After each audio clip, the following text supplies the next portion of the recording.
ایمان کے لیے جو چیزیں زہر قاتل ہیں، اہل ایمان کے لیے جو چیزیں انتہائی مضر ہیں، یوں سمجھ لیجئے کہ ایمان اور یہ چیزیں جو ایمان سے متضاد ہیں، 2-3 چیزیں میں عرض کرتا ہوں، اپنا بھی جائزہ لیں، اپنے احوال کا بھی جائزہ لیں۔ ایمان یقین کا نام ہے، الایمان الیقین کلو، کامل یقین، مکمل یقین کا نام ایمان ہے۔ ایمان ایسا کامل اور مکمل یقین کا نام ہے، آنکھوں دیکھی بات پہ اتنا یقین نہ ہو جتنا ایمانیات پہ یقین ہے، کانوں سنی بات پہ اتنا یقین نہ ہو جتنا یقین ایمان پہ ہے۔ تو ایمان یقین کا نام ہے۔ یقین کیا ہے؟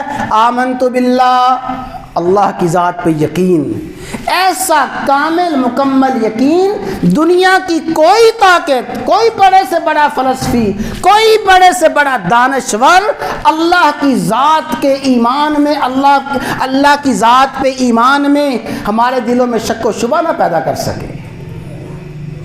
اللہ کی ذات پہ ایسا کامل مکمل یقین، اور بھی صرف اللہ کی ذات پہ کامل مکمل یقین کافی نہیں، اللہ کی ذات پہ، اللہ کی بات پہ، جو میرے اللہ نے فرما دیا ہے، جیسے میرا اللہ حقیقت ہے اور سب سے بڑی حقیقت ہے، میرے اللہ کی بات بھی سب سے بڑی حقیقت ہے۔ اس طرح کا ایمان ہو تو پھر ماہ رمضان کے روزے مغفرت ہیں۔ تو ایمان یقین کا نام ہے۔ اور میرے بھائیو یاد رکھیں، ایمان اور شک یہ دونوں جمع نہیں ہو سکتے، ایمان اور شک دونوں جمع نہیں ہو سکتے۔ اللہ کی ذات پہ شک، معاذ اللہ، اللہ کی بات پہ شک، اللہ کے فرامین پہ شک، قرآن میں تو یہ ہے لیکن آج کا زمانہ تو یہ کہہ رہا ہے، اللہ نے قرآن میں تو یہ فرما دیا ہے، آج کی دنیا تو یہ کہہ رہی ہے۔ یہ ایمان کی کیفیت نہیں ہے، یہ وہی ایمان ہے جس ایمان کو بوسیدہ اور کمزور فرمایا گیا۔ تو ایمان اور شک دو جمع نہیں ہو سکتے۔ اور سن لیں، امام الانبیاء، سید الانبیاء، سیدنا و مولانا محمد الرسول اللہ، بھائی سب کہہ دیں، صلی اللہ علیہ وسلم نے ارشاد فرمایا، ثلاثن، 3 باتیں ہیں، 3 باتیں ہیں، جس شخص میں وہ 3 باتیں جمع ہوں، جو شخص ان 3 باتوں کا عادی ہو، فرمایا پکا منافق ہے۔ وَإِن كَانَ صَلَّى وَصَامَ، اگرچہ وہ نماز پڑھنے والا ہو، روزہ رکھنے والا ہو، 3 باتیں ایسی ہیں جس کے اندر 3 باتیں ہیں، پکا منافق ہے۔ کیا؟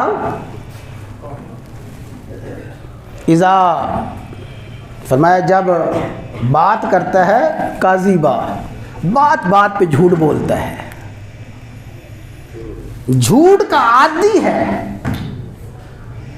معاملات کرے گا جھوٹ بولے گا، کسی کے ساتھ وعدہ کرتے ہوئے جھوٹ بولے گا، لین دین کرتے ہوئے جھوٹ بولے گا، اولاد کے ساتھ جھوٹ بولے گا، بیوی کے ساتھ، خاوند کے ساتھ، بہن بھائیوں کے ساتھ، برادری کے ساتھ، معاشرے میں جھوٹ بولے گا۔ فرمایا جب بات کرے ہر بات میں جھوٹ بولے، ایسا کاذب اگرچہ نماز پڑھے، روزہ رکھے، کان منافقا خالصا، پکا منافق ہے۔ اور وَإِذَا وَعَدَ، جب وعدہ کرے ہر وعدے میں خلاف ورزی کرنا، بلا وجہ، بغیر کسی عذر کے، بغیر کسی مجبوری کے وعدے کو توڑ دینا اس کی عادت ہے، اس کی فطرت ہے۔ فرمایا یہ ہے پکا منافق۔ پتہ ہی نہیں کوئی لین دین کرنے کی تاریخ طے کی تھی، فلاں تاریخ کو یار میں دے دوں گا، فلاں تاریخ کو آؤں گا، کوئی وعدہ کیا، اور وعدہ کیا مخلوق سے کیا، خالق سے کیا، اللہ سے کیا، اللہ کے بندوں سے جو وعدہ کیا، ہر وعدے کو توڑ رہا ہے۔ فرمایا اپنا وعدہ توڑنے والا پکا منافق ہے۔ اور تیسرا فرمایا جب امانت رکھی جائے امانت میں خیانت کرنے والا۔ اس کا مفہوم بڑا وسیع ہے، مال و دولت کی خیانت ہی مقصود نہیں، یا مال و دولت کی خیانت ہی خیانت نہیں ہے، بلکہ جو بھی میرے ذمے حق واجب ہے اپنے حقوق واجبہ میں کوتاہی کرنا، یہی خیانت ہے۔ اپنے حقوق واجبہ میں کوتاہی کرنا یہی خیانت ہے۔